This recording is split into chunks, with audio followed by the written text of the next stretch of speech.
तो आइए आज हम लोग देखते हैं कि यूरिया का जो हो नया रिएजेंट सेमी ऑटो एनालाइजर पे कैसे सेट किया जाता है। तो सबसे पहले ये देख लेते हैं हम लोग के पास जो रिएजेंट है NGIVD का है, ठीक है ना।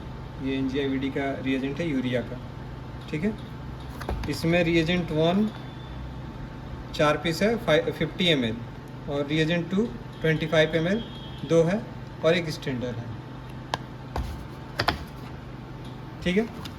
अब इसमें देख लेते हैं। देखिए ये हम लोग का 4 हो गया R1 और ये R2 हो गया और ये स्टैंडर्ड हो गया, ठीक है। देख लीजिए ये 4 R1 है, तो एक हम लोग इसमें से निकाल लेंगे R1, ये R2 हो गया, ठीक है ना। और ये स्टैंडर्ड जो कि सेट करने के काम में आएगा रिएजेंट को, ठीक है। तो ये इसको अलग कर रख लेते हैं। इसमें लिटरेचर है, इसके हिसाब से हम लोग सेट करेंगे। देखिए इसमें सारा टेस्ट प्रोसीजर बताया हुआ रहता है।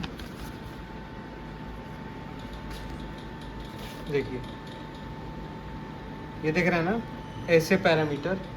ऐसे पैरामीटर में क्या क्या दिया हुआ रहता है। देख लीजिए कितने वॉल्यूम में ये रिएजेंट लगेगा, सैंपल कितना लगेगा, वेवलेंथ और फिल्टर एक ही चीज़ होता है, ठीक है। डिले टाइम, रीड टाइम, ठीक है। रिएक्शन का स्लोप कैसा है, डिक्रीजिंग है, रेफरेंस हाई लो, लिनियरिटी कितने तक दे सकता है रिजल्ट, डिस्टिल वाटर ब्लैंक में लगेगा कि नहीं लगेगा, और कंसंट्रेशन कितना होता है, ठीक है ना। मतलब स्टैंडर्ड लगाएंगे तो इतना आना चाहिए, 50 के आसपास भी आता है तो चल जाएगा, ठीक है।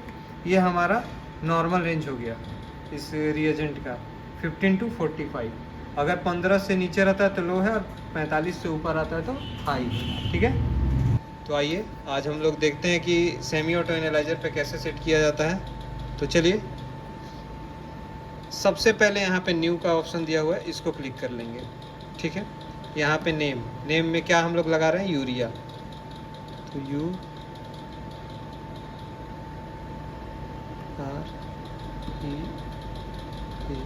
ठीक है। यूरिया का ये रिएजेंट हम लोग सेट कर रहे हैं, इंटर कर लेंगे। मोड देखिए मोड, अब यहाँ हम लोग का लिटरेचर का काम पड़ेगा, ठीक है ना।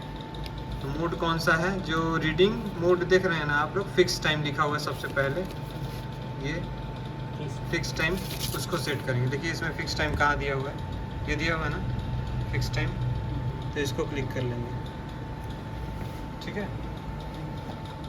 अब उसके बाद हम लोग का क्या, देखिए ब्लैंक लगाना है कि नहीं, ठीक है ना। तो ब्लैंक हम लोग को यहाँ देख सकते हैं, यहाँ ब्लैंक नहीं लगाना है तो नो रहने देंगे, ठीक है ना। QC भी हम लोग को नहीं लगाना है। फिल्टर देखिए, फिल्टर किस पे काम करता है ये आपको दिखा रहे हैं। फिल्टर यहाँ दिया हुआ है, वेवलेंथ और फिल्टर एक ही होता है, 340 नैनोमीटर पे काम करता है, ठीक है ना। तो यहाँ 340 आगे से ही है। लैग टाइम ये है, डिले टाइम 20 सेकेंड्स है, इसको 20 कर देंगे और इंटर कर देंगे। रीड टाइम ये है 60 सेकेंड्स है रीड टाइम, यहाँ 60 कर देंगे, इंटर कर देंगे। नॉर्मल रेंज देखिए, नॉर्मल रेंज क्या है 15 से 45, तो यहाँ यस करेंगे, ब्लू में रख देंगे 15, इंटर, और यहाँ हाई में कर देंगे 45। समझ में आ रहा है ना, ठीक है। उसके बाद हम लोग आएंगे, सेकंड फिल्टर यहाँ नहीं दिया हुआ है। जो फिल्टर दिया हुआ है, अगर डबल फिल्टर पे काम करता है तो डबल फिल्टर लगाएंगे, नहीं एक दिया हुआ है तो केवल एक ही भरेंगे, ठीक है। अब आएंगे हम लोग यूनिट पे, इस पे आ सकते हैं। वॉल्यूम 500, स्टैंडर्ड, ये स्टैंडर्ड बेसिक टेस्ट है। देखिए यहाँ स्टैंडर्ड लगाने के लिए बताया, तो स्टैंडर्ड पे यस कर लेंगे। यहाँ पे हम लोग भरेंगे इसमें स्टैंडर्ड नंबर 1, एक ही लगे है ना। कॉन्सेंट्रेशन क्या है ये आपको यहाँ पता चल जाएगा। देखिए स्टैंडर्ड कॉन्सेंट्रेशन कितना है 50 ml के ऊपर, तो यहाँ 50 कर देंगे और इंटर कर देंगे, यहाँ हो गया ना। अब यहाँ से स्किप कर लेंगे। अब इसके बाद हम लोग आएंगे यूनिट पे। इधर फैक्टर देखिए, इसमें फैक्टर हम लोग को नहीं भरना है, क्यों, क्योंकि हम लोग स्टैंडर्ड जब सेट करते हैं ना तो फैक्टर वहाँ से सेव हो जाता है, तो पहले फैक्टर नहीं करना है। फैक्टर किस में डालना है, जिसमें स्टैंडर्ड नहीं लगता है, जैसे SGPT SGOT, उसमें स्टैंडर्ड नहीं लगता है, तो उसमें हम लोग फैक्टर डालेंगे, वहाँ स्टैंडर्ड नहीं लगाएंगे। और यहाँ स्टैंडर्ड जब कर दिए ना यस, तो फैक्टर नहीं डालेंगे, फैक्टर ऑलरेडी सेव किया जाएगा स्टैंडर्ड जब हम लोग लगाएंगे रिएजेंट से, तो ठीक है। अब आते हैं यूनिट पे। यूनिट क्या हुआ दिया हुआ है देख लीजिए, इसमें mg पर डेसीलीटर। देखिए mg पर DL कहाँ है, ये है, देखिए ये कर दिए। टेम्परेचर देखिए 37 यहाँ दिया हुआ है ना, तो टेम्परेचर 37 कर लेंगे। लिमिट लिनियरिटी 300 है, रिएजेंट लिनियरिटी, इसको 300 कर देंगे। ठीक है, इसको आप डाल भी सकते हैं, नहीं भी डाल सकते हैं, लेकिन हम डाल दें इसको 0.8, इसको इनिशियल ओडी है 1.0, इतना से ही उठना चाहिए। ठीक है, बाकी ये सब कुछ नहीं करेंगे। ये सारा हो गया सेटअप। अब यहाँ से इसको क्या करेंगे, सेव कर देंगे। ठीक है, तो ये हमारा पूरा प्रोसीजर हो गया। क्या चीज़, यूरिया का, कि यूरिया कैसे सेट किया जाता है। ठीक है ना, सेमी ऑटो एनालाइजर पे। अब हम लोग यहाँ से नेक्स्ट करके देखेंगे तो देखिए यहाँ यूरिया का फाइल है।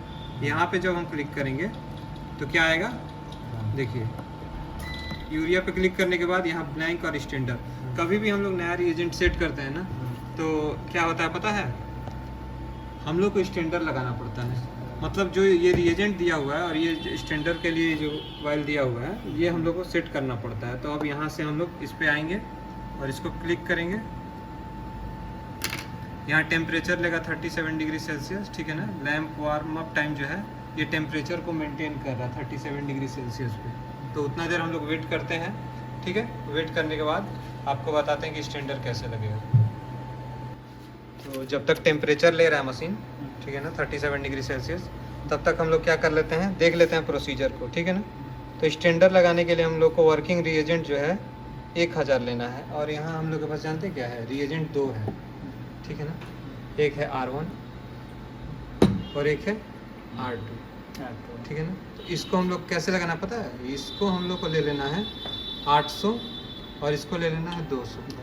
1000 हो गया ना। लेकिन अगर हम लोग 500 में लगाते हैं तो क्या कर देंगे, इसको ले लेंगे कितना, 400 100।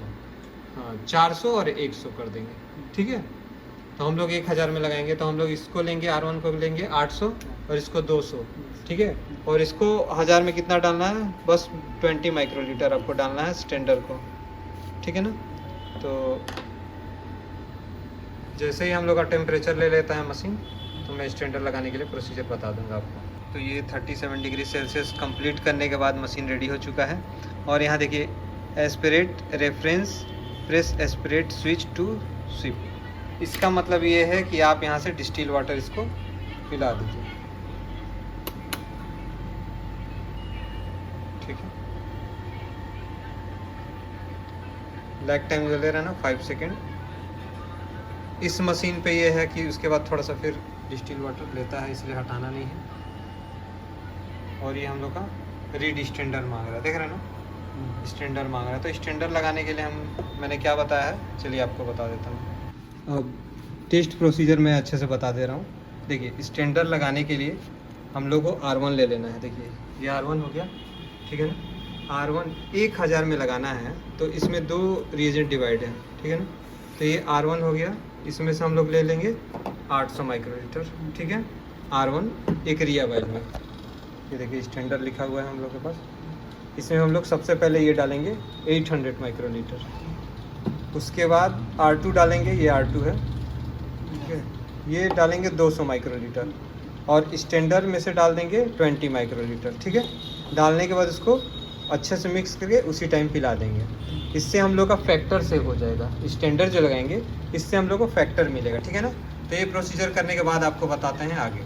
तो सबसे पहले R1 कितना लेंगे, 800 माइक्रोलीटर। ठीक है ना, ये देखिए 800 माइक्रोलीटर है, R1 डालेंगे इसमें। स्टैंडर्ड के लिए और एक हम लोग कॉन्सेंट्रेशन रीडिंग लेंगे। ठीक है,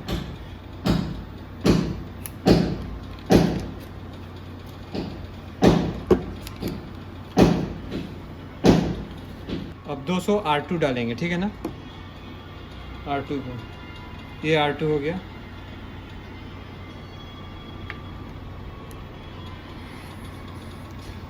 तो अभी स्टैंडर्ड लगा रहे हैं, स्टैंडर्ड से हम लोग को फैक्टर मिलेगा। ठीक है, तो ये ऊपर से ही डाल देना है। देखिए हो गया। अब हमको डालना है 20 माइक्रोलीटर स्टैंडर्ड इसमें। ये हो गया 20 माइक्रोलीटर स्टैंडर्ड।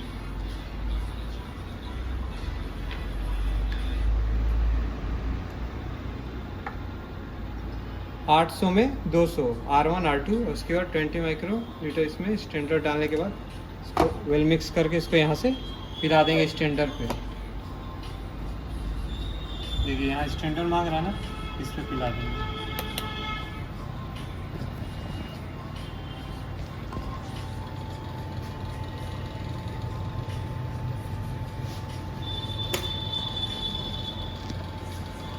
अब यहाँ से ग्राफ बनना चालू हो गया जो कि डिक्रीजिंग होगा, ठीक है ना। रिएक्शन स्लोप जो है डिक्रीजिंग है, नीचे की ओर आएगा। 60 सेकेंड्स लगेगा इसको रीड करने में। और इससे जो निकलेगा स्टैंडर्ड हम लोग लगाएंगे तो फैक्टर हम लोग को मिलेगा, ठीक है ना। देखते हैं क्या आता है।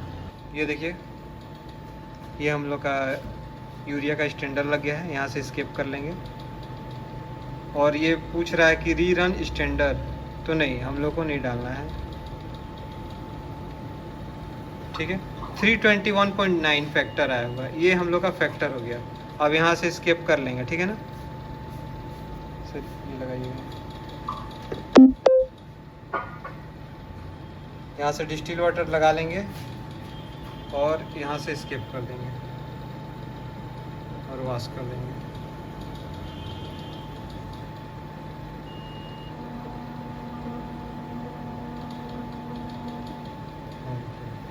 अब हम लोग को देखना है कि यूरिया का रीडिंग जो देखिए यहाँ पे हम लोग स्टैंडर्ड लगाए हुए हैं 800 R1, R2 200 और 20 स्टैंडर्ड। इससे हम लोग को क्या मिला है फैक्टर, जो कि 321.9 आया है, 321.9। अब हम लोग को कॉन्सेंट्रेशन चाहिए कितना, 50। इसके लिए फिर हम लोग क्या करेंगे, R1, R2 और 20 स्टैंडर्ड ही डालेंगे, ठीक है ना। और 50 आना चाहिए, 50 के आसपास भी आता है तो चल सकता है। तो देखते हैं, चलिए। अब हम लोग को इसका रीडिंग देखना है ना, तो इसमें यूरिया में जाके रन में जाएंगे, ठीक है ना, जहाँ टेस्ट प्रोसीजर होता है। अब यहाँ से टेस्ट हम लोग लगा सकते हैं, लेकिन बिना कंसंट्रेशन देखे ना लगाएं तो ज़्यादा अच्छा है। कंसंट्रेशन 50 के आसपास आ जाए तो ही माना जाएगा कि ठीक है हम लोग का फैक्टर, तो वो देख लिया जाए।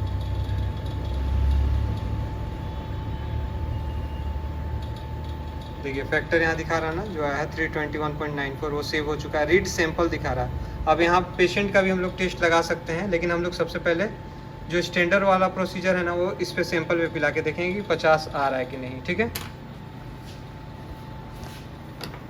R1 ऑलरेडी निकाल चुके हैं हम, ठीक है, और R2 अब डालेंगे इसमें। तो ये नया टिप्स ले लिए हैं हम लोग फिर से। और R1 R2 भी तभी मिलाएं जब टेस्ट प्रोसीजर में हो, मतलब लगाना हो तभी। ऐसे मिला के पहले से ना रखा जाए, क्योंकि रिएक्शन चालू हो जाता है। फिर से नया टिप्स लगा लेंगे और 20 माइक्रोलीटर स्टैंडर्ड हम लोग निकालेंगे और इसमें डालेंगे, ठीक है ना। और ये सैंपल पे इसको पिलाएंगे, ठीक है। सैंपल पे फिर से पिलाएंगे, जो स्टैंडर्ड का प्रोसीजर था वो जाके सैंपल पे फिर से पिलाएंगे और देखेंगे कि कितना आ रहा है।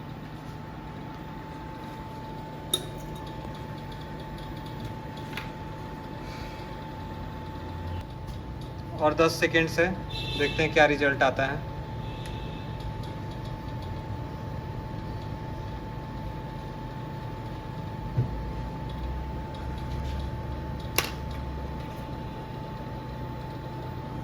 ठीक ही है, 45.1 आ रहा है, ठीक है। तो अब 50 आना चाहिए, इतना चल सकता है। 45 to 50 के बीच में आ रहा तो ठीक है, वैसे 50 के आसपास आना चाहिए, ज़्यादा बेटर रहता। तो ये हम लोग का कॉन्सेंट्रेशन हो गया, जो कि यहाँ पे है ये। अब हम लोग जो भी पेशेंट का टेस्ट रन करना होगा, अब टेस्ट रन कर सकते हैं। तो यही पूरा प्रोसीजर है यूरिया के पैरामीटर्स को सेट करने का और टेस्ट को रन करने का, ठीक है। तो आई होप, मुझे लग रहा है कि आप लोगों को अच्छे से समझ में आ गया हो। तो वीडियो को देखने के लिए बहुत बहुत धन्यवाद।